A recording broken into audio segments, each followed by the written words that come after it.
نبی کریم علیہ السلام نماز پڑھا رہے تھے، ظہر کی نماز تھی یا عصر کی نماز تھی، صحیح مسلم میں موجود ہے۔ حضرت ابو ہریرہ فرماتے ہیں نماز پڑھاتے پڑھاتے نبی پاک نے قدم آگے کیا، نماز پڑھاتے پڑھاتے قدم آگے کیا اور یوں ہاتھ اٹھایا پھر واپس کر لیا۔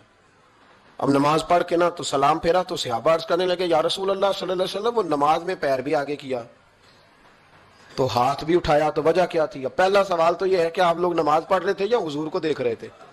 تو صحابہ تو پہلے ہی بتاتے ہیں کہ بھئی ہم تو پہلی صف میں نماز اس لیے پڑھتے تھے کہ نماز بھی ہوتی رہتی تھی اور چپ کے محبوب کی دید بھی ہوتی رہتی تھی۔ حضور سے پوچھا یا رسول اللہ وہ نماز پڑھتے پڑھتے قدم آگے بڑھایا آپ نے تو پھر پیچھے کر لیا، کیا تھا؟ اور ہاتھ اٹھایا تو پھر آپ نے نیچے کر لیا۔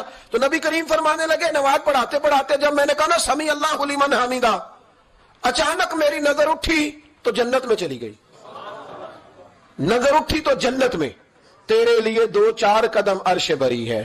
تو محبوب فرماتے ہیں جب میری اوپر نظر گئی نا تو میں نے دیکھا کہ انگوروں کا ایک خوشہ لٹک رہا ہے جنت میں، تو میں نے ہاتھ بڑھایا کہ توڑ لوں۔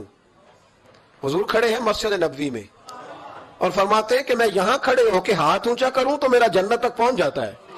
فرمایا میرا ارادہ ہوا کہ وہ خوشہ جنت کا توڑ لوں، اور ذرا میں نے پیر آگے بڑھایا ہی تھا تو میرے دل میں خیال آیا کہ جنت راز ہے تو راز ہی رہنی چاہیے، یہ راز کھول گیا تو مزہ نہیں آئے گا، تو میں نے پھر وہ ہاتھ واپس کر لیا۔ صحابہ کہتے ہیں جب نبی کریم نے یہ بیان کیا تو ہمارے چہرے نہ تجسس سے کھیل اٹھے، تجسس سے ہم کوئی بات اور بھی سننا چاہتے تھے۔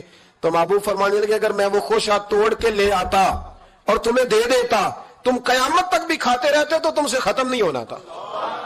یہ صحیح مسلم کی حدیث ہے۔ او بھائی میرے رسول کریم کے واقعہ معراج پہ شکوہ کرنا، کہنا سمجھ میں نہیں آتی کیسے گئے تھے، تو جو چاہے تو ہر شب ہو مثال شب اسرا۔